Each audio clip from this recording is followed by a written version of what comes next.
God morgen alle sammen. Velkommen til første dag av NIKUs forskningsuke. Hver morgen vil vi da til samme tid holde en serie med korte presentasjoner av NIKUs pågående forskning. Mer informasjon om programmet for forskningsuka finner du på NIKUs nettside. Gå gjerne inn der, og så får du se alle foredrag som skal holdes da i løpet av denne uken. Først ute i dag 4 presentasjoner om tematikken Omstridt kulturarv. Det vil si kulturarv som gjerne synonym med det som kan være vanskelig å håndtere, som traumatisk, smertefullt og konfliktfullt. Noen bruker også betegnelsen negativ kulturarv om denne typen forskning. Tematikken springer ut av NIKUs strategiske instituttprosjekt Contentious Heritage, eller da Omstridt kulturarv på norsk, med akronymet YCON, som under avslutning i år, der en forskningsgruppe har identifisert og analysert ulike typer og grader av kulturarvskonflikter. Et hovedspørsmål for gruppa har vært: hva gjør at kulturarv blir omstridt? Flere av NIKUs pågående forskningsprosjekter berører også kulturarv som gjenstand for konflikt eller på andre måter inngår i kategorien omstridt kulturarv, for eksempel under krig. Dette har bidratt til å utdype forståelsen av hvordan og hvorfor kulturarv blir omstridt. Vi får høre nå 4 perspektiver til denne tematikken i dag. 2 av presentasjonene vil foregå på norsk og 2 på engelsk. Alle de som holder innlegg i dag forskere i NIKUs avdeling for kulturarv og samfunn.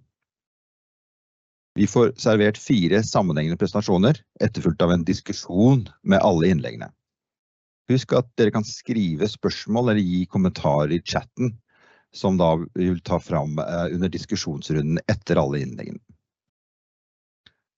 Så først ut nå Sveinung Krokann Berg, som samfunnsgeograf og forsker i avdeling for kulturarv og samfunn.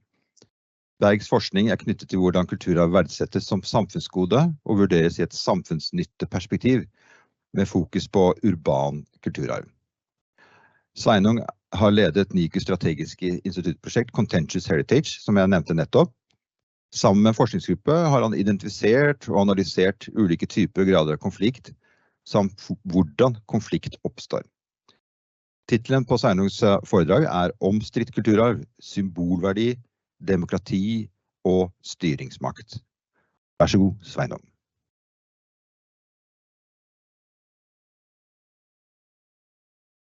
Takk, Torgrim.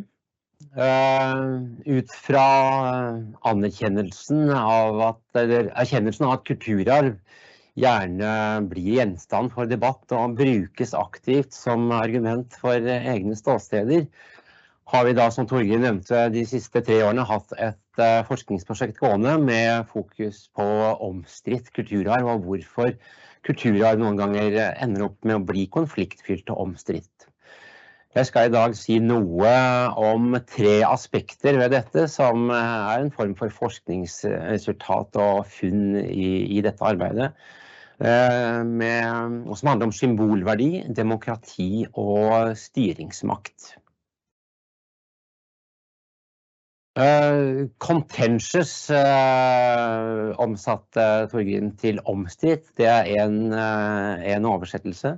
Vanskelig, kranglevoren betent, eller contention kan kalles strid, debatt, konflikt og påstand. Konflikter jo vanlig i håndteringen av kulturarv, og kan innimellom være også enkle å løse. Så konflikt noen ganger et for sterkt ord i bruken eller i forståelsen av dette. Og snarere det en mangel på enighet som stopper en prosess, som grunnlaget ofte for disse konfliktene. Og ulikhet heller ikke det samme som konflikt. Og det å unngå en konflikt heller ikke det samme som konsensus eller enighet. Men denne konflikten oppstår, eller spenningen oppstår jo, når interesser eller ståsteder utfordres, og det interesser som står mot hverandre. I dette prosjektet så tok vi utgangspunkt i debatten rundt Y-blokken i regjeringskvartalet, og noen eksempler kommer derfra. Mens vi også har sett på diskusjoner rundt bevaring av industriarv, som Kamyren i Moss, som dette bildet viser, der konflikten kanskje ikke har vært så påtagelig.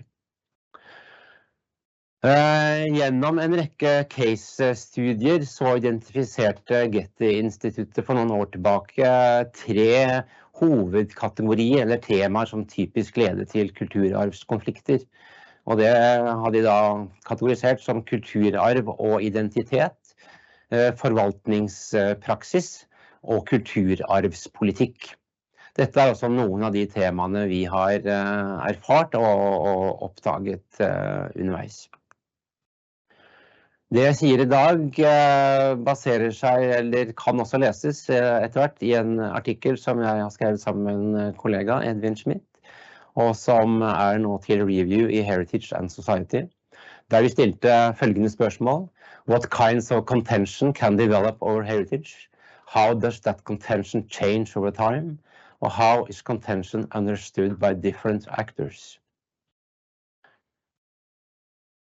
Jeg skal da si litt om disse 3 temaene. Jeg begynner med styringsmakt og autoritet. Det jo åpenbart at kulturer noen ganger brukes som maktmiddel, både for å ekskludere og forulempe og splitte, eller legitimere fundamentalistiske ståsteder, men også for å samle. Man ser jo gjerne en politisk dragkamp der kulturarven blir strukturerende for byrommets bruk og strategisk verdi, som litt tilfelle da i debatten og diskusjonen rundt Y-blokken. Det alle disse diskusjonene viser jo at kulturarv sosialt konstruert, og i alle fall verdien av kulturarv sosialt konstruert, snarere enn at man kan ta denne alltid for gitt som en positiv verdi, som det noen ganger gis uttrykk for. I eksempelet Y-blokken så viste det seg for eksempel at kulturarven kanskje ikke var så diskutert, men at sikkerhet og funksjonalitet var prioritert høyere enn kulturhistorisk verdi. Det skapte en stor diskusjon eller debatt rundt dette, og det ble blandet inn flere aspekter enn kulturarv. For eksempel Ulf Grønvolds påstand om at dette var en gylden mulighet til å ordne opp i en vanskelig urban situasjon, som da blir et byutviklingsspørsmål mer enn egentlig et kulturarvsspørsmål. Det dukket også opp diskusjoner knyttet til hvorvidt 50-talls byplanlegging og velferdsstatens dannelse, kombinert med modernismens prinsipper, i stor grad skapte dysfunksjonelle byrom, som enkelte hevda. Grunnen til at jeg kalte dette punktet, eller at vi har kalt dette punktet styringsmakt og autoritet, jo at tidlig ble, etter at vedtak om å rive Y-blokken ble fattet, så var det det man fortsatte å holde på. Bestemmelsen tatt, og det det. Og dette jo da et tydelig eksempel på en veldig toppstyrt prosess, der man kanskje ikke hørte på videre hva som skjedde i prosessen, som varte i 6 år fra bestemmelsen til rivevedtaket ble gjennomført. Dette handler jo litt om demokrati, derfor tok jeg med det, og det ble underveis stilt spørsmålet hvor demokratisk har denne prosessen vært. Vedtaket om riving ble fattet med flertall i byråd og regjering, så sånn sett det formelt på plass. Selv om man kanskje kan si at vedtaket ble fattet før eller egentlig uten noen offentlig høring, og dermed en begrenset mulighet for innsigelse.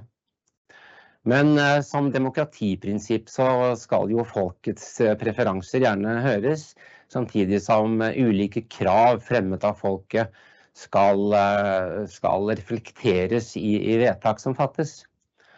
I denne forstand, hvem var det her som var folk, og hvem var det som var ekspertene? Når det gjelder Y-blokken, så var jo det som gjerne kalles kulturarvekspertisen, arkitekter, kunsthistorikere, kulturminneforvaltning I alle fall enige med protestgruppene som kan kanskje kalles folket I noen sammenheng, om at Y-blokken burde bevares I stor grad. Så det som da den autoriserte kulturarvsdiskusjonen jo her litt på siden av hva som egentlig var maktforholdet, eller hva som lå til grunn for bestemmelsen. Men effekten av en økt motstand mot riving som vokste seg større under hele diskusjonen her, hvordan henger den sammen med det som en I stor grad people-centered approach to heritage gjennom Faro-konvensjonen og andre chartere.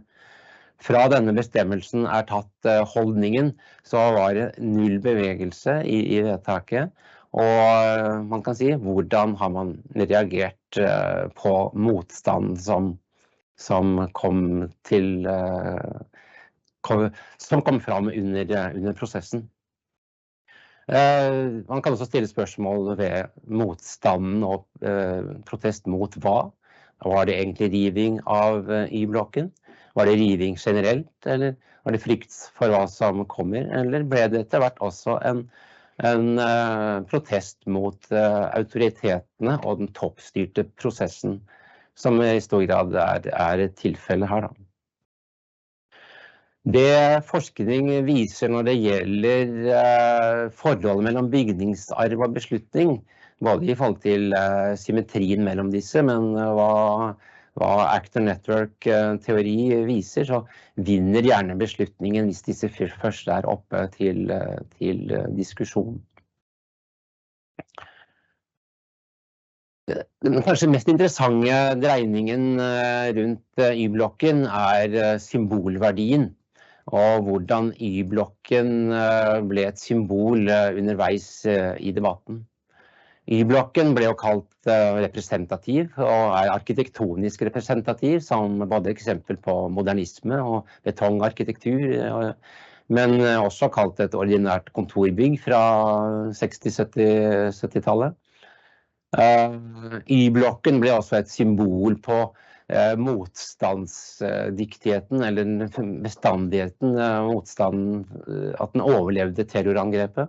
Dette gjelder I enda større grad høyblokken, men argumentet like fullt brukt også når det gjaldt Y-blokken. Det ble en stor diskusjon knyttet til hvilken identitet det egentlig knyttet til denne Y-blokken. Hele regjeringskvartaldiskusjonen, hvordan norske verdier skulle representeres,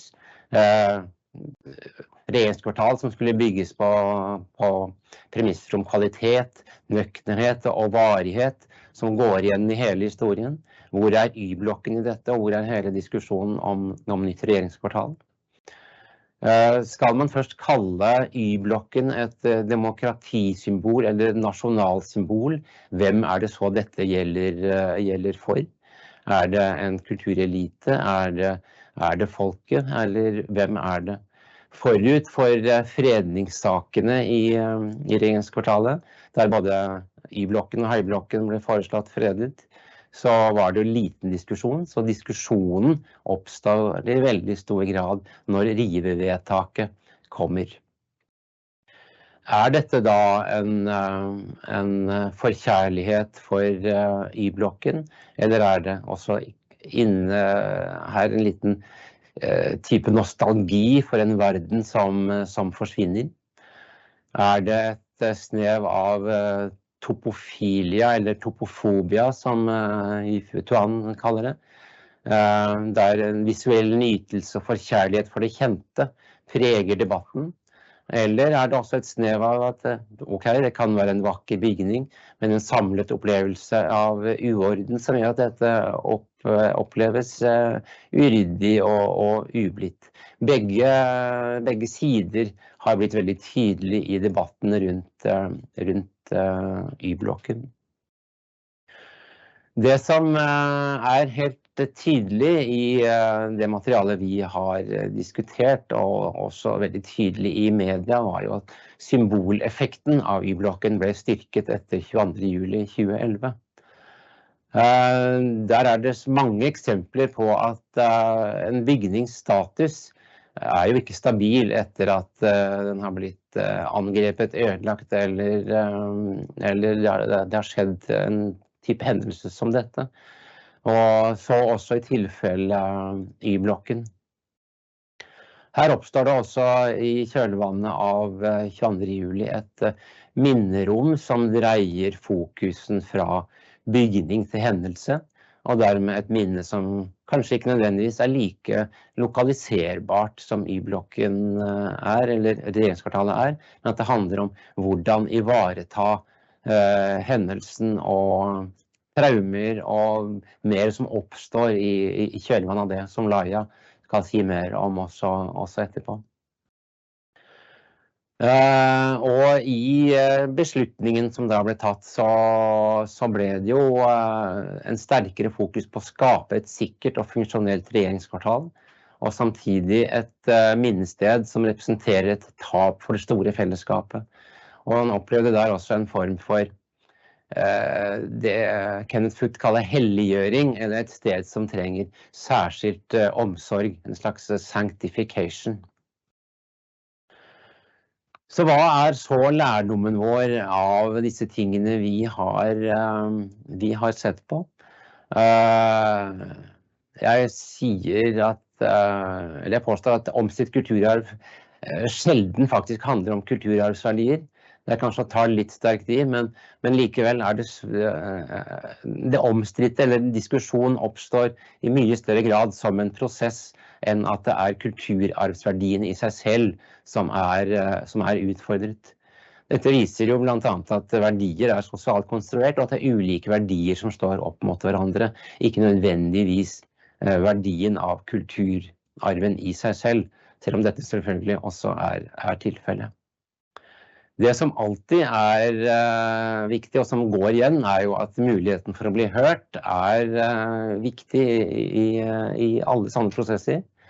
Og at en del av konflikten også medieskapt. Media liker jo å lete etter konflikter og sette ting på spissen, og dermed får du ofte en diskusjon mellom kartet og terrenget, virkeligheten og hva som gjelder, som kanskje også Joar vil komme inn på senere. Men en stor verdi jo at denne debatten finnes, og det skal vi kanskje være glad for i mange sammenhenger, selv om kulturarv går tapt, at det faktisk en debatt, og at disse oppe til diskusjon, i seg selv et viktig prinsipp.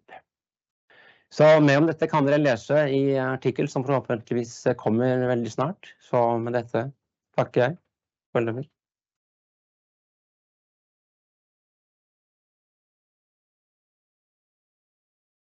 Takk for det, Sveinung, for det innlegget. Vi gleder oss til å lese artikkelen når den kommer, om ikke lenge. Neste nå vår neste foredragsholder da Laia Colomer, som også hører til avdeling for kultur og samfunn, og forsker der. Hun har bakgrunn innenfor arkeologi og kulturarvstudier, opptatt av å undersøke kulturarvens rolle ut fra tematikk som globalisering, migrasjon, mobilitet og kollektivt minne, og hvordan kulturarv blir konstruert. Hun har også forsket på kjønnsspørsmål innenfor kulturarvsfeltet. I dag så skal hun snakke om tematikken rundt omstridt kulturarv ut fra overskriften Trauma, Values and Memory Work of Terrorist Attacks, Mapping Social Caring after 22nd July 2011 in Norway. Så det også regjeringskvartalet som fokus her. Og hun vil undersøke hvilke verktøy som finnes for å legge til rette for at landet skal komme seg ut av eller videre fra det kollektive traume som utgjør minneprosessen forbundet med 22. juli. Hun vil også tematisere politisk og filosofisk teori om tematikken det som heter The Ethics of Care, eller omsorgsetikk på norsk. Så gleder meg til å høre om det. The floor is yours, Laia, and this will be in English.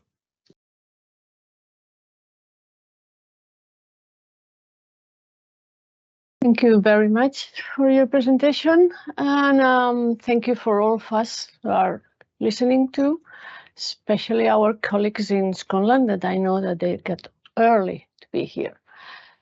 So my presentation is an exploration of the memorialization of the 22nd of July terrorist attack from ethical perspective.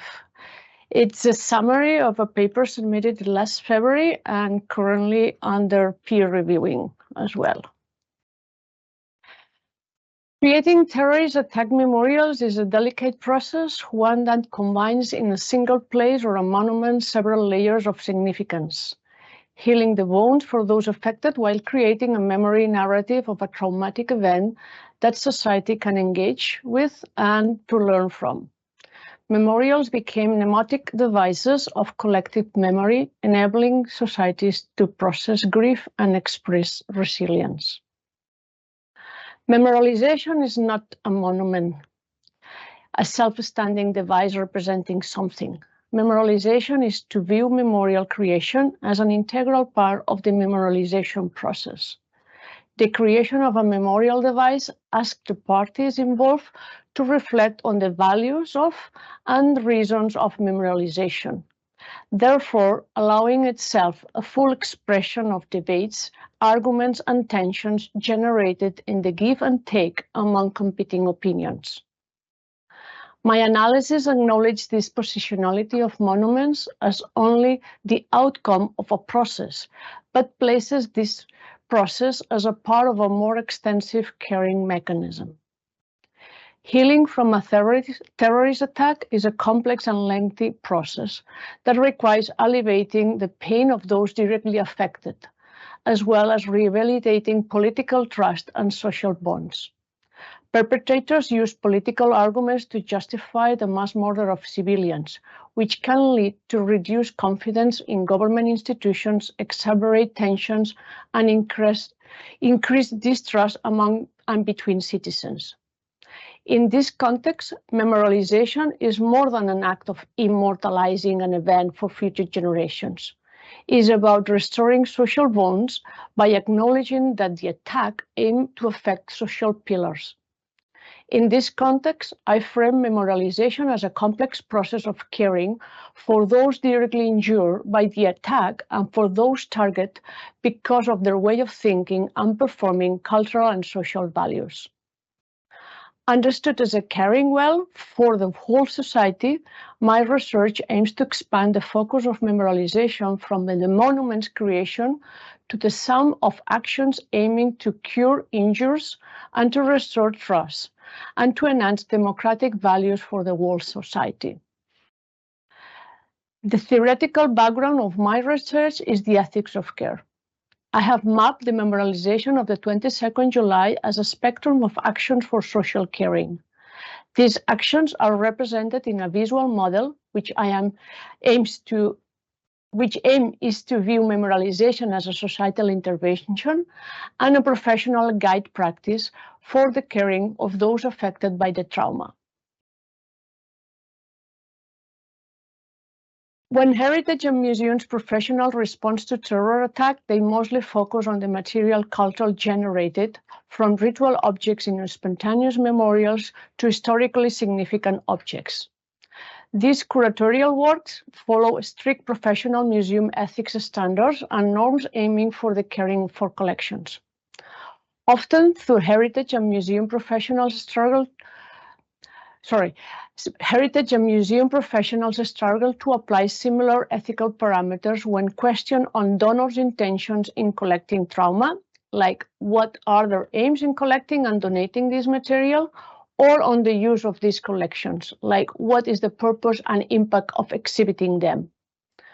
Similarly, memorials owning victims operate to fully universal deontological moral principles and to rationalize the effects and affects triggered by the tragic events. They either impart knowledge about the event or initiate a generic healing process. More relevant, but less often discussed, is the ethical status of these actions. Basically, for whom do we memorialize? Care ethics can help answer these questions by moving the focus from the production of the memorials and monuments to the relation of care between the people that memorialization processes are ultimately concerned with. Doing so, it positions memorialization as a practice for social care. Developed in the 80s, the ethics of care describes an alternative moral approach to traditional ethics by focusing on relationships, responsibility, and interdependence amongst individuals. The approach highlights that the practice of caring for others is a signifier of human interdependence and individual and social lives alike. It presumes that people are autonomous and capable of acting independently because of the complex and interrelated process of caring about and caring for all humans. In other words, there is an intrinsic network of care that we take part in on a daily basis, both in our private or in public lives. An ethic care approach to memorialization process after traumatic events can frame memorialization processes as a cluster of practice and values, concerned with caring for those collectively affected, in terms of restoring, nurturing, and maintaining the social relations that the terrorist event aimed to and has destroyed. The resulting memorialization actions are ethically framed by caring. Caring for those affected can guide the analysis of memorialization process, as I have done. But equally, care can be taken as a virtue ethically guiding decision-making when designing memorialization actions, the guiding principle when curating collections and designing monuments, memorials, museums, and exhibitions. The paper upon this presentation is based on includes a description on the memorialization processes followed in Norway after the 22nd July, from the Ocean of Roses until the inauguration of Utøya Kai National Memorial. I don't need to summarize them here. Drawing on care ethics theory, I have mapped all these events in a model that aims to visualize this performance as an action of care of those affected by the attack. Those affected include not only the direct victims, but all the Norwegian society. My point here is that any memory work should work for them in a caring way. The trauma care model visualizes the memorialization process as a large cluster of practice for the collective caring of those adversely affected by terrorist attack. It's a cartography of the interrelation of actors and occurrences during the memorialization of a traumatic events. The model moves the focus from examining the monument as a standalone mnemonic device to be analyzed, to understanding memorialization as a process undertaken from the caring of society where a monument or a museum creation is only one of the possible means. The trauma care model is composed by a radial structure of 3 concentric circles. Its radial structure combines a time-paced process and a sense of physical, emotional, and sociological vicinity to the violent event located at the core. Each concentric circle includes different groups and affected people, the victims of the terrorist attack in the inner circle and those reacting to it at the external circle. The circle maps the activities done by all these actors to maintain and continue their work and to repair the damage created by the attack at personal and collective level. These actions are represented in the upper part of the model under the form of emotions and values triggered and performed. Here, memory work. From the center to the outside, each concentric circle represents a stage of the process in a sequential time, like ripples. It does not refer to the limited chronological phases. The occurrences happening in these stages are included in the values sector and in the trauma sector. They are also positioned following a pace stage criterion, from the inner to the outer circle, according to a subjective scale of emotions and values expressions.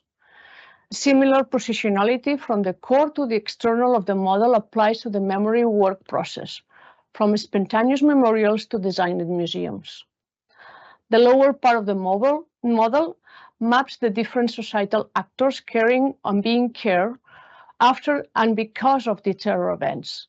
The inner circle includes those defined as victims of terrorism.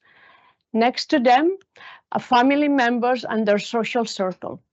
Those directly impacted by the attack, although not injured victims. We have also first aid helpers and local residents. The outer circle incorporates those who subjectively feel affected by the terror event. For example, groups that the terrorists mean to be targeted based on their ideology, and those from the rest of the society who had been shocked by an attack of a violence perpetrated by a fellow citizen. Caring for the restoration of trust and social values like respect, unity, diversity, community, openness, and democracy are central to all these groups, but especially to the other group. Caretakers include professionals and institutions who provide psychological and psychosocial support in the immediate and long-term phases after the terror attack. Caretakers are also those counter-arguing terrorist claims using different means: political, academic, educational, and peer support NGOs. Cultural heritage curators and managers can also be considered caretakers when activating tangible and intangible and digital material, curating collections of trauma, and designing learning centers, memorials, and monuments. Following care ethic perspective, collecting and curating trauma is part of the ritual of caregiving and should be viewed through the lens of extending this ritual rather than only creating a curatorial record of them. Summarizing, my analysis frames memorialization of terrorist attacks as a more extensive practice of caring for society, following the political philosophy of the ethics of care. Rather than focus on the monument, the approach focuses on the actions, emotions, values, and materialities that result from the relationship between caretakers and care receivers in the aftermath of the terror attack. It focuses on relationship, responsibility, and interdependence among individuals, and where cultural heritage is one of the actions and materialities resulting from this dependency. It positions memorialization activities as something to be done as part of a general social aim of repairing, maintaining, and continuing our world after a terrorist attack. The trauma care model maps these caring actions that have triggered memory work processes. It maps a constellation of emotions, actions, and actors in the process of caring for society through memorialization processes. The model is based on the 22 July, but it may be applied to map similar processes in the aftermath of other terrorist attacks. Thank you very much.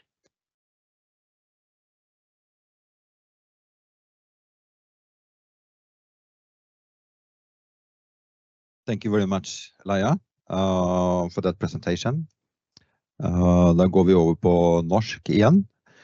Og nest ute nå Joar Skrede, som sosiolog og forsker ved avdeling for kulturarv og samfunn. Joar arbeider primært med kulturarvstudier, diskursstudier og byforskning, ofte da en kombinasjon. Og Joar skal holde i dag et innlegg med titlen Kart og terreng, forholdet mellom det akademiske ordskiftet og den praktiske kulturminneforvaltningen. Så nå beveger vi oss da litt bort fra regjeringskvartalet. Man skal da analysere ordskiftet om regionreformen som ble innført i Norge i 2020, og sammenligne disse funnene med det internasjonale akademiske ordskiftet innen Heritage Studies, med et eget felt innenfor kulturarvstudier. Og den faller seg inn i rekken av artikler Joar har skrevet om kritisk kulturarvsforskning, så dette blir spennende å høre. Så Joar, velkommen.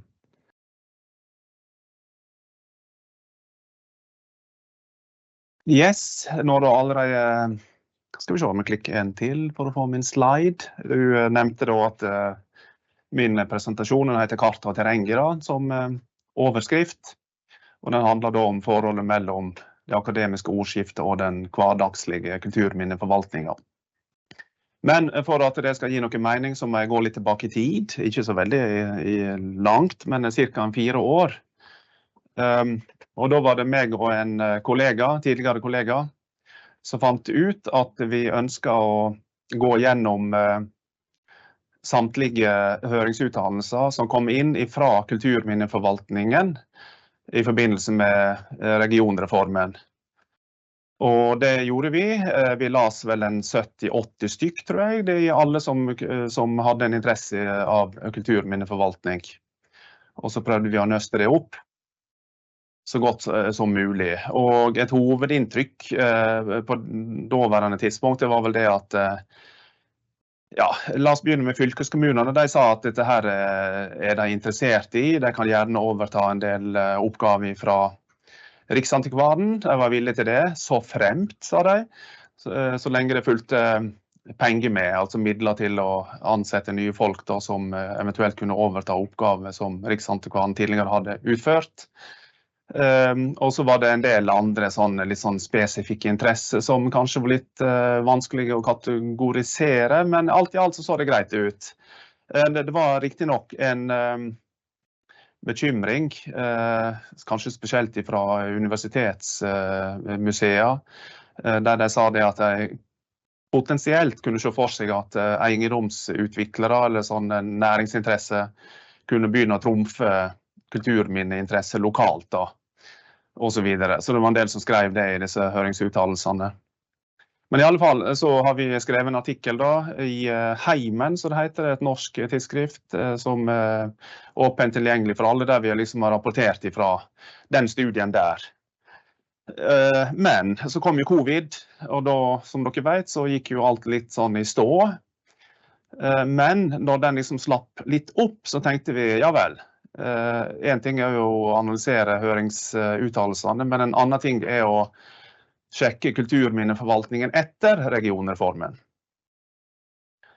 Og da har jeg og 2 andre kollegaer her på huset, vi har da gjennomført en intervjuundersøkelse med et knippe folk som jobber på regionalt og på kommunalt nivå, for å høre litt rundt deres erfaringer da, etter at liksom covid har roet seg ned, og folk har kunnet putle på som normalt.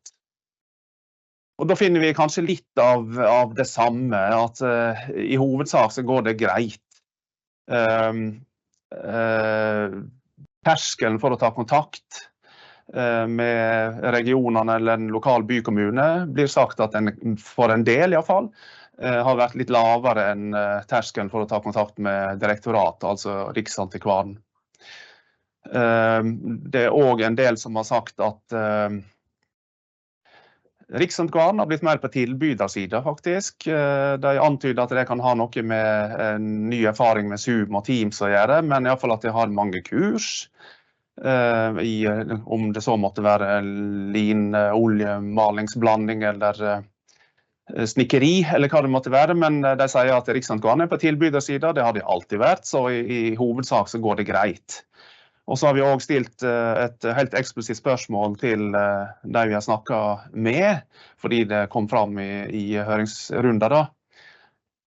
Er det noen konflikter mellom eiendomsinteresse eller næringsutviklingsinteresse og kulturminnevern? Eller ikke vern nødvendigvis, men i hvert fall kulturminneforvaltning da. Og da sier vel de fleste at nei, sannsynligvis ikke. De sier at vi forvalter etter samme regelverk, sånn i hovedsak, så det er ikke så veldig stor forskjell, og dersom det skulle være noe rabalder, så er på en måte, du kan fortsatt fremme en innsigelse og så videre, så det er ikke noen sånn kjempestore greier. Og så tenkte vi da, ja vel, skal vi da skrive en artikkel som er identisk med den første da, så at dette her ser ikke så verst ut. Skal vi skrive den nye artikkelen da, på samme vis at det her ser ikke så verst ut. Det er kanskje litt sånn der stusselig, eller litt lite, ja, det er helt greit å skrive positive studier, men vi tenkte at vi prøver noe annet. Og det vi da tenkte, det var altså sammenstille våre empiriske funn fra høringsuttalelse, fra praktisk norsk kulturminneforvaltning, med det internasjonale ordskiftet innen heritage studies. Det dere ser her, det er bare framside på en del internasjonale tidsskrift som jobber med den tematikken da. Og der jo situasjonen annerledes enn det som vi blir fortalt fra den norske kulturminneforvaltningen da. Jeg vet ikke om alle dere innsatt i Heritage Studies sånn internasjonalt, men i alle fall, der det i alle fall en større forekomst av gruppetenkning, at det foreligger konflikter mellom ulike grupper. Det kan være mellom Vesten og Østen, for eksempel. Det kan være mellom eksperter og lekfolk, den nok så forekommende. Det kan være mellom majoritetsbefolkning og urfolk, kanskje til en viss grad mellom kvinner og menn, eller omvendt, eller mellom hvite og farger og så videre. Dere skjønner, det liksom en slags gruppetenkning, en slags ideologisk overbygning som ligger i det feltet, som vi ved å sammenstille det med den norske kulturminneforvaltningen ikke finner liksom gjenklang i. I Norge da, så det mer, altså nå ser det vekk fra sånne ekstreme eksempel selvfølgelig, sånn, altså Fosen, vindkraft, hva som helst, men i hovedsak så ser det ut som at det går nok så greit i norsk forvaltning, men ordskiftet i Heritage Studies det mye mer betent, i alle fall etter mitt skjønn da. Og derfor så stilte vi spørsmålet, ja vel, sånn som overskriften da, det da samsvar mellom kartet og terrenget? Ja, det jo et godt spørsmål, selv om jeg utformer det selv. Så vel, det i alle fall flere ting en kan stille spørsmål ved. Det andre på en måte det som jeg kalt for en a priori, eller så forut for erfaring, antagelse om at her det konflikt mellom ulike grupper. Ok, men i det norske forvaltningslandskapet så virker ikke det så konfliktfylt, egentlig. Og så kan du da også stille spørsmålet, ja vel, men det et problem da, at det akademiske ordskiftet eventuelt annerledes enn det vi finner i norsk forvaltningspraksis? Nei, det kan hende ikke et problem, men i alle fall det et par ting vi kan nevne, det at det kan potensielt være splittende å komme inn i en materie med en slags antagelse om at Vesten står imot Østen, og at majoritetsbefolkningen står imot urbefolkningen og så videre. Det ikke sikkert at det formålstjenlig å konkludere før han undersøkt empiriske fenomen.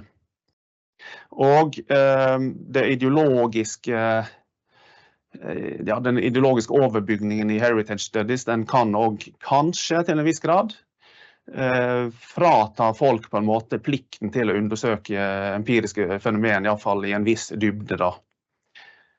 Dette gjelder ikke kun kulturminneforskning, det gjelder også byforskning. I byforskning har vi ideologier om medvirkning, om co-creation og så videre, som alle tror jeg synes veldig bra, men det kan av og til bikke over, slik at en ikke trenger å granske ting i dybden for å finne både positive og negative utfall med et empirisk fenomen da. At det kanskje feltet, altså det som da Heritage Studies, kanskje har blitt mer ideologisk og aktivistisk enn det har blitt interessert i å studere empiriske fenomen, som sagt i dybden.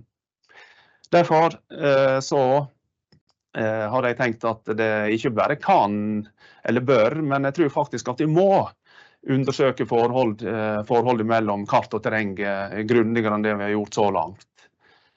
Kartet da i betydning teoretiske antagelser om Heritage Studies, og terrenget da i betydning hva det som foregår på bakkeplan, rett og slett. Og i alle fall, hvis ting går etter planen, så det noe vi har tenkt å jobbe videre med i 2024. Takk.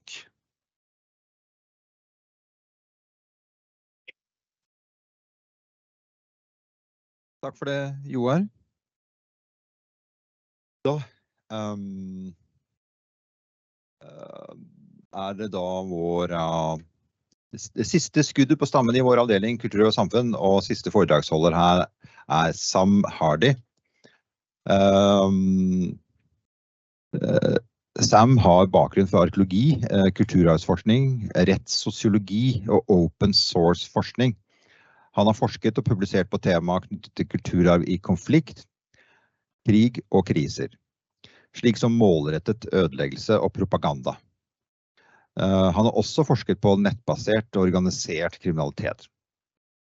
Sam er en del av NIKUs YPI-prosjekt med denne litt lange titelen Destructive Exploitation and Care of Cultural Objects and Professional/Public Education for Sustainable Heritage Management, med akronymet DECOPE. Og Sam vil i dag snakke om resonemanget bak de som driver med kulturarvskriminalitet, med andre ord de kriminelles politikk, og finansiering av voldelige politiske ekstremister som driver med kriminell virksomhet på kulturarvsfeltet. Se frem til å høre mer om det nå. The floor is yours, Sam. Thank you.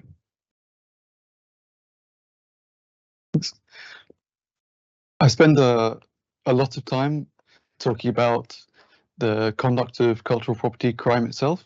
So I thought it'd be interesting to spend a moment talking about the politics around cultural property crime.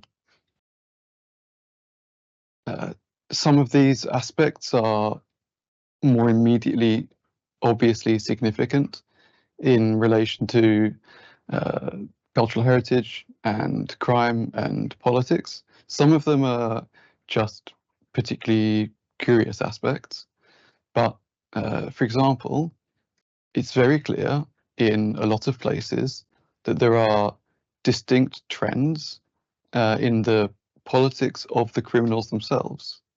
For example, in the United Kingdom, it seems that they are extremely disproportionately pro-Brexit, even more so than any other identifiable demographic.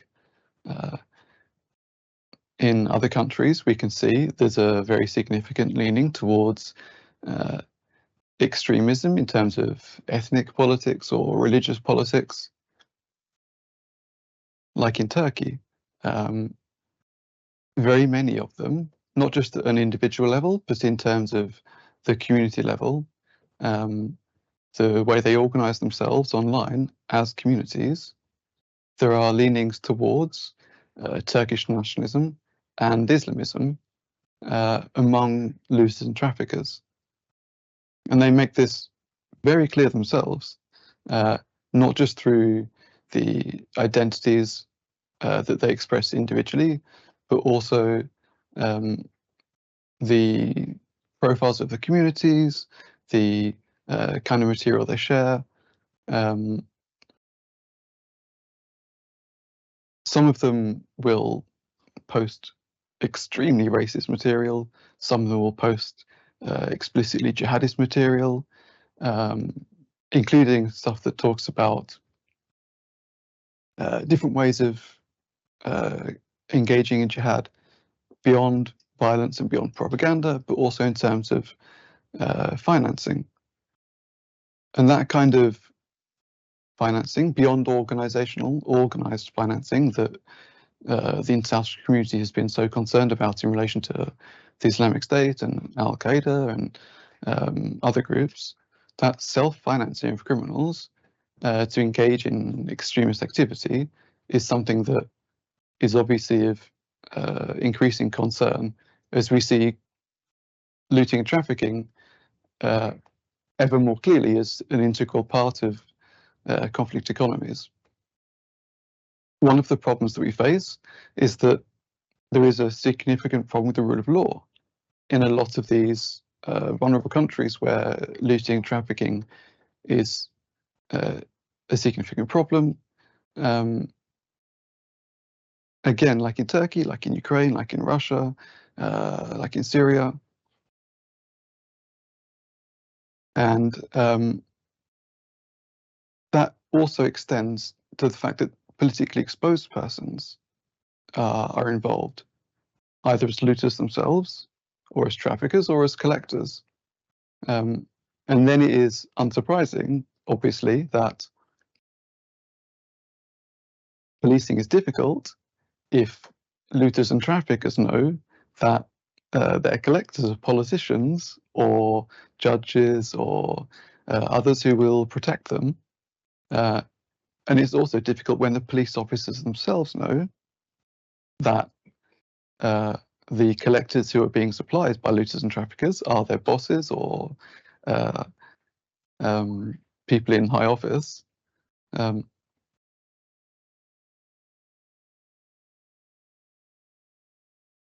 It's also a problem because all of this mix of economics and politics and difficulties in the functioning of government leads to a form of legal nihilism, a sense that the law doesn't exist in any real sense. It's not a matter of morality. It's not even a matter of legality in any meaningful sense. It's a matter of convenience, an idea that if you do get caught and if you do get punished, it won't actually be because you've committed a crime. It'll be because of some other factor, that you engaged in political dissidence, and therefore this was a convenient instrument to use to punish you and restrict you. The idea that you didn't do what the state wanted in some sense, and that's why you've been targeted, when it has known and allowed you to commit crimes for a long time. This is also seen, and it also leads to the involvement of law enforcement officers themselves. You can see in communities of law enforcement agents, they talk about the fact that looting is a very useful supplementary income. It's a great supplement to your pension. And again, because police officers and because border guards know that lots of their colleagues are involved in it, and because they know it's going to be, might be part of their pension, or it's the part of the pension of their colleagues, they're very reluctant to actually enforce the law when they don't think it is as significant as other offences, especially when they realise that it's not going to be popular among their friends and colleagues. These are just some of the examples of the scale of the extremism. So you can see in the bottom right a Turkish group who will talk about the fact that there are different ways of engaging in the struggle of jihad. Others who will talk about the fact that the Ottoman Empire is going to return. And others saying things like, when they're simultaneously denying the Armenian genocide, they're also saying to Armenians, we've done it once, we could do it again. That kind of stuff, again, is even more significant when you can identify looters who are Turkish nationalist in identity, Azeri or Azerbaijani in ethnic or state citizenship identity, who are members of these communities, who are members of the Grey Wolves, which is a fascist paramilitary organization in Turkey, which is notorious for its engagement in violent acts against minorities in societies where there is a Turkish diaspora with lots of nationalists within it. And this idea that there will be looting and trafficking of cultural property of Armenians in Azerbaijan during the war there. And not only will it act as some kind of incentive or financing for soldiers, but also for paramilitary fighters and just civilian extremists. This is something that we can see particularly in Ukraine, in Russia's war in Ukraine. Now, it's absolutely clear that there are looters on both sides, among the civilians, among members of the armed forces, and that's inevitable as it is in any society. It's particularly inevitable in Ukraine, where civilians have been forced by the situation to engage in self-defense of their communities and their society, where they volunteered to join the armed forces because they are compelled to try to stop the invasion. But even there, among Ukrainian citizens, the looters are notably Russian nationalist in identity. It's something that even the looters themselves talk about. The fact that a lot of them are nationalists, a lot of them went and joined the paramilitaries voluntarily in 2014 to support the invasion rather than to stymie it. And it's very noticeable also directly on the Russian side in terms of soldiers, paramilitary forces and the rest, mercenaries like Wagner group fighters, that there is a significant undercurrent of looters and traffickers and of looting and trafficking. I've been able to find dozens, I'm still working through the numbers, but I suspect hundreds of people who are members of Russia's armed forces, members of its Cossack guards, members of its mercenary groups, members of collaborating structures, or just individual collaborators. And I've been able to identify them by looking through looting communities and just finding the people who self-identify.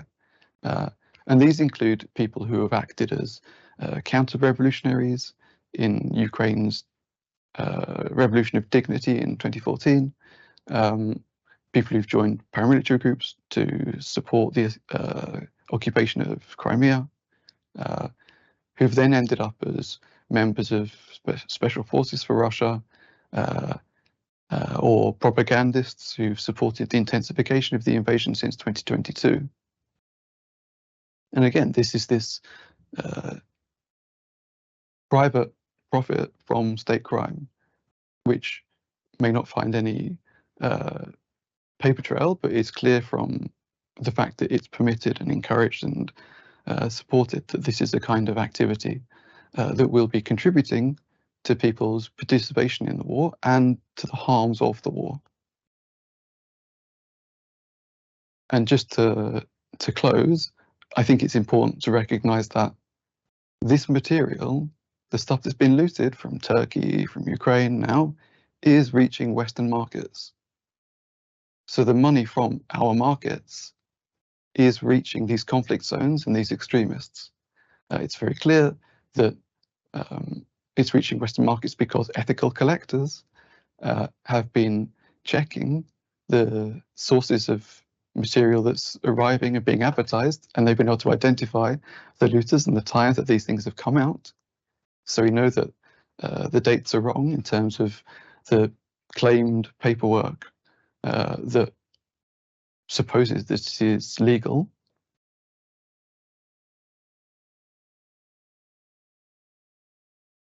And we also know that on top of everything else, this material is being misrepresented to feed into nationalist narratives within the conflict zone and to feed into international misunderstandings of the conflict in market countries. So, for example, this silver ingot was looted from Ukraine, smuggled out through Russia, and then advertised on international markets as having come from Kiev, Russia, which gives the impression that really Ukraine is not a state at all, it's just a province of Russia. Now that information not only helped us to understand the smuggling route for this silver ingot, but obviously, again, emphasizes the politics of the people who are involved in the looting and trafficking and the effect that this kind of activity can have on understandings, and therefore the risks of all of these interplays between cultural property crime and political violence. Thank you.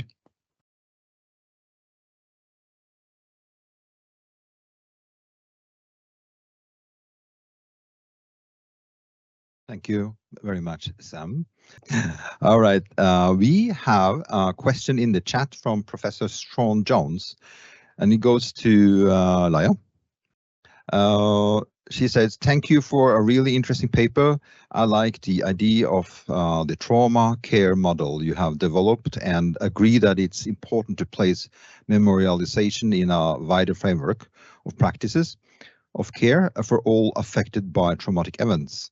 Could you say something about how caretakers will deal with divergent experiences of a given traumatic event in the TCM and how they care for people with polarized and conflicting values? All right.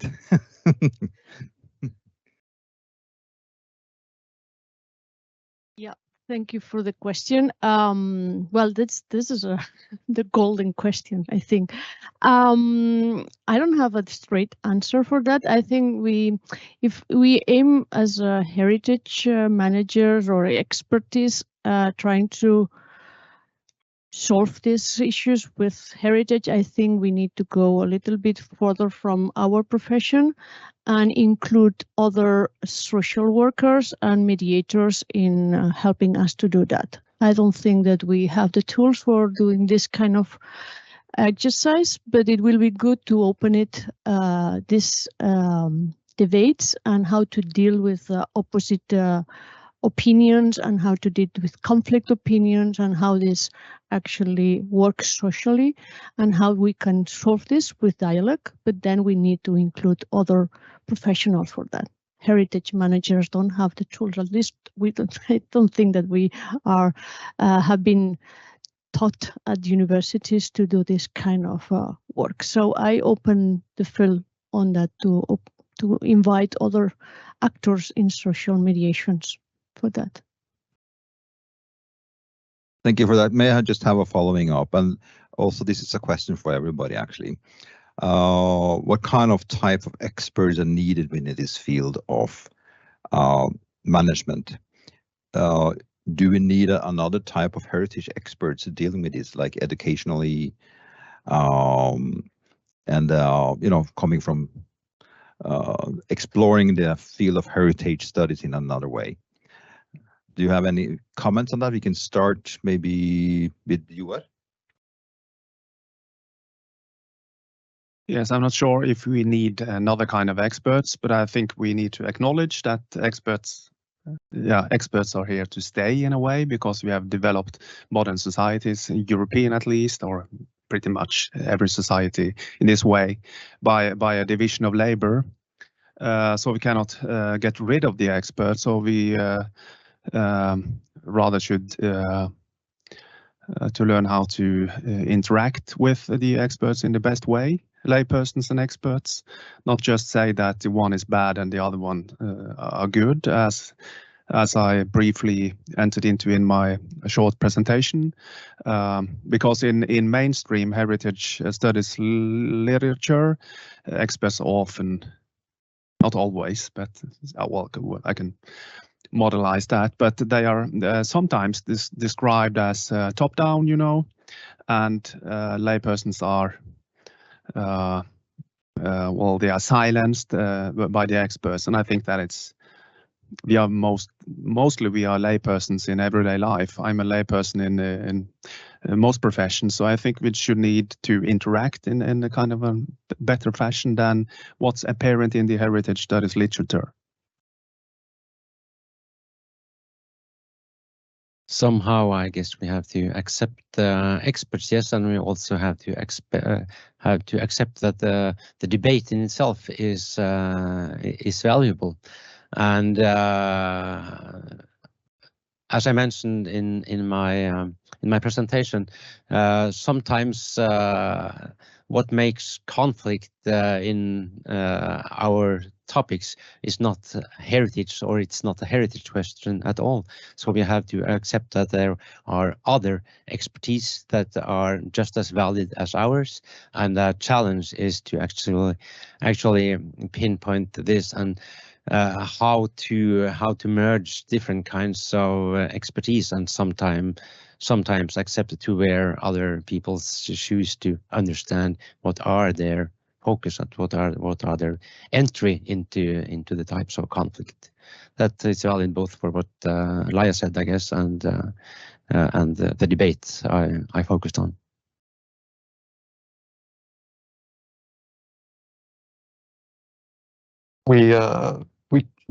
Yeah, if you I've got the you got the mic there, sorry. like we need different types of specialists, whether it's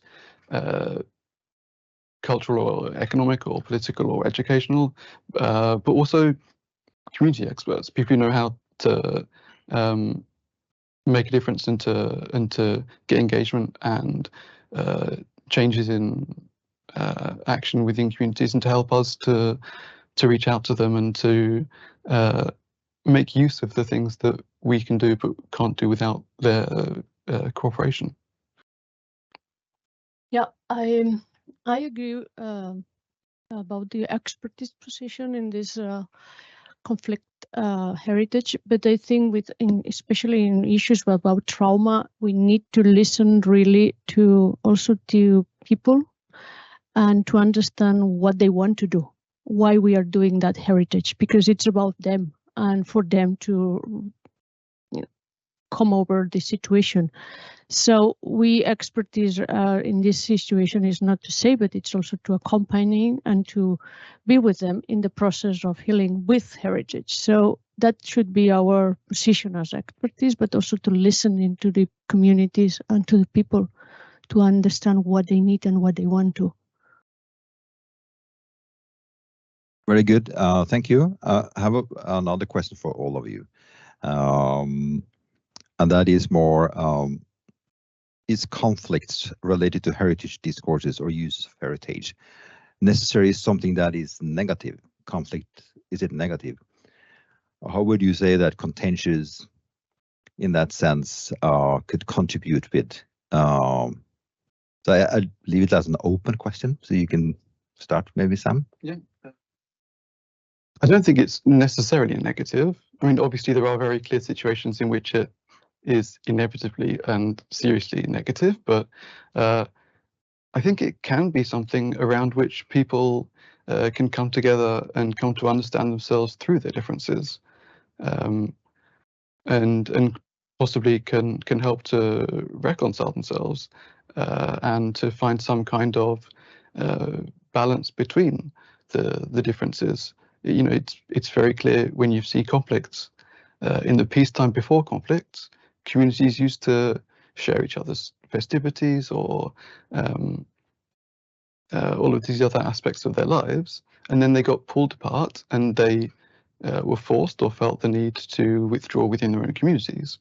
And again, through the reconstruction and the reconciliation, you can see that again comes through history and heritage, because they're things that people are able to share despite the other things that they're very conscious that they don't.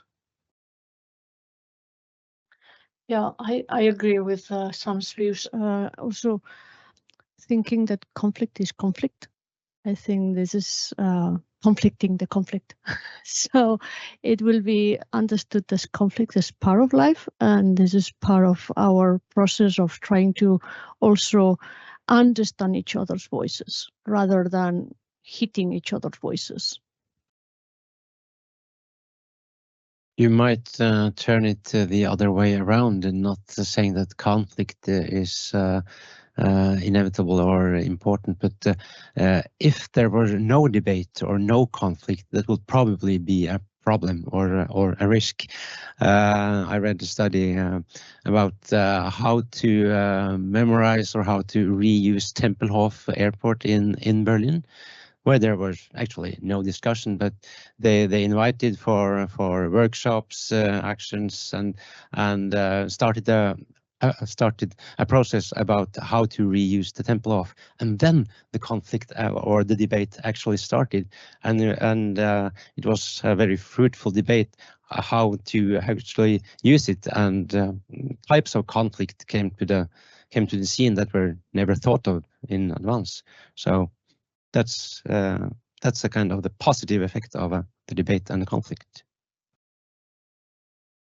Yeah, I guess I agree, basically. I guess if you have a modern democracy, conflict and debate, yeah, it's part of democracy. So if you transfer power from the Directorate of Cultural Heritage, for example, to the local regions, you have to expect that there's new stakeholders suddenly arriving or appearing, and you have to raise your voice, etc. So this is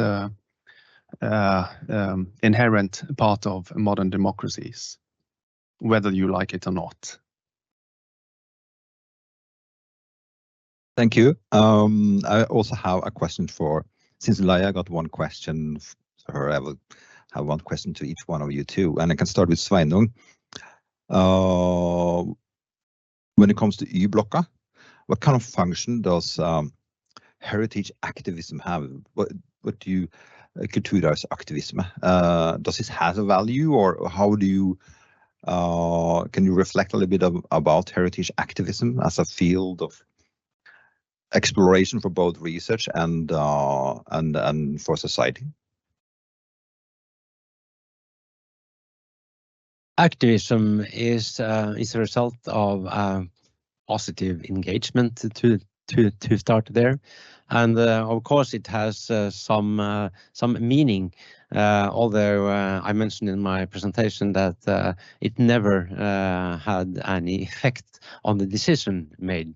But of course, there was a mobilization throughout 6 years of debate that did something with the people engaged in it, and probably also the public discourse.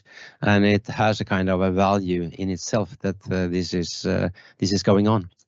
But activism has several aspects. What we experienced in the Y-block debate is that somehow the activist groups, the different activist groups established, also attracted people that joined the group just to be activists, not necessarily engaged in the case, or they were not very engaged in the Y-block necessarily, but being an activist is also an attraction. So whether this is good for activism or good for the activist group was debated here, and some people stopped joining these activist group because they went unserious or unacademic or something like that.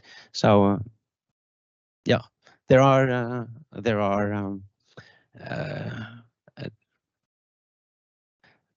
from the beginning a positive effect that people engaged, but have some aspects that might turn the way around. Yes, thank you for that. And I also guess it connects the topic about what's happening in tearing down monuments and what's happening in Chile in another kind of dramatic dimension. And you I was wondering about your presentation, because in my head when I listened to you, it was kind of a contradiction between the Habermas consensus model and Foucault's more power model. Is it right that it is so harmonious? Is it just, or is it some kind of hidden power somewhere you haven't discovered in your analysis? Well, I briefly mentioned that this is a very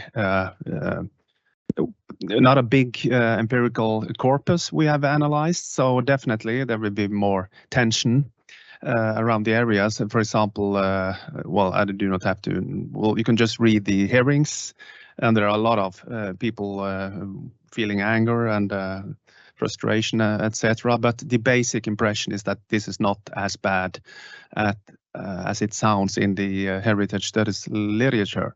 And I think that, of course, this is people, senior advisors, they are doing the job, managing heritage according to a legislation and stuff like that. They are not meshed into ideology or creating unnecessarily divisive things happening between groups and stuff. So I think this is just two ways of working, and academics versus people employed in municipalities or county municipalities. So I think this is not well. But Foucault, or I don't know how to pronounce him, verken på fransk eller Foucault, but I think it's not that relevant perhaps in the heritage management. Habermas, yeah, perhaps as a part of the regional reform? If so, that could be just present your arguments. You can have an argument, and they did so in the høringsrunde, the hearings. But we are finished with that, and we are now back to real life in a way after COVID and after the hearings. And this is me and Sveinung and another colleague. We haven't noticed very much tension, but of course, if we had expanded our empirical and, well, I do not, this is, we haven't said who or where we have investigated, but of course, Norway is a long country, you know, so it could be different feedbacks from other places. So maybe that would be something in, you said that you're going to have a future study here in 24 that maybe include this kind of, good. And Sam, I was wondering, since many of the listeners are here in Norway and Scandinavia, so how much of a risk is it that is happening within Northern or Western Europe that you have been analyzing? Is it very specifically geographically, or is it more, what is the transfer value for here? I mean, it's difficult to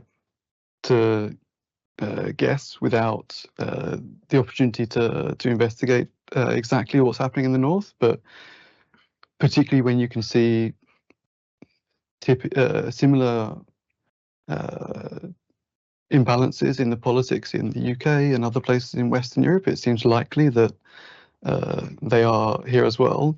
I think the greater concern for Northern and Western Europe is precisely that it's our markets who are financing the supply of this material, and therefore our markets who are channeling money towards the people who are engaging in one form or another of extremism in other regions, and also we all know that this kind of extremism doesn't stay within borders. So apart from the fact, which should be serious enough, that our markets are financing these problems in other places, it's the kind of thing that will end up having blowback if we don't work now to reduce the flow of finances and the support that this gives to intensification of extremism elsewhere. Thank you. We have some more minutes, but I think I will end this as nice session with one question for everybody. If you're going to give one advice to politicians or managers sitting out there, one advice, what would you say to them?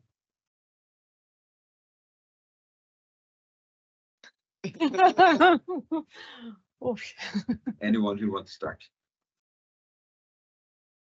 Well, I will say in general terms, I would suggest to have some kind of an autonomous academia, able to reflect as neutral as possible by academic standards, and keep activism to some extent and ideology slightly outside the academic world, I will say. And that's on the basis of my presentation, because they have been merged, perhaps to in my view, too far, perhaps. So people are not able to reflect as neutral as they should anymore, because they are told that you have to do like this and that, and they are losing, you know. But this is also an ideology I'm representing in that sense, but that will be my suggestion. I do agree with you in that, but I can also add what I briefly mentioned in my presentation, that be open to hear other voices. That's that always supply or benefit a process, and accept some time to wear other people's shoes. Yeah, I will also ask to be more listening to bottom ideas, but not only to politicians, also to managers. I think that sometimes we are sitting on offices away from people's concerns with heritage and the use of heritage. So it will be nice to be more close to them. I guess maybe it's clear that politicians have to be concerned short term because it's part of their jobs. But they also need to at least try to keep an eye on the long term, because it's these slow, quietly developing problems that suddenly burst out, or are seen to suddenly burst out after a long time, that happen because they're not addressed in small ways that might head them off early on without conflict and crisis. So if they can try to support things long term that aren't necessarily in their own or other people's most identifiably immediate interest, it might have a better long-term impact than they might expect. Very good. Thank you very much for all four of you. And you can go and sit down a little bit, and I will take the avslutningen. Jeg går over på norsk. Thank you very much.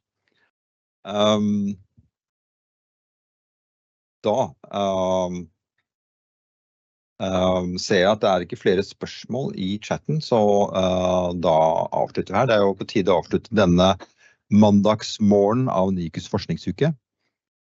Jeg takker alle dere som har vært med oss i denne sendingen.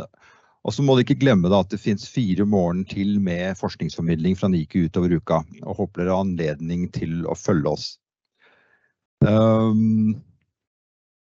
Det jeg vil til slutt si at jeg tror noe av det vi har fått med oss i dag at det også må være plass til det som ubehagelig. Det ubehagelige har også en plass i måten å tenke kulturarv på.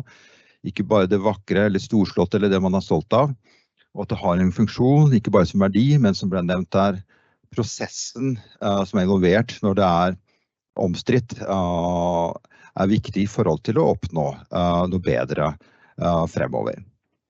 Så, og med det så ønsker jeg da alle en riktig fin dag videre. Takk for nå.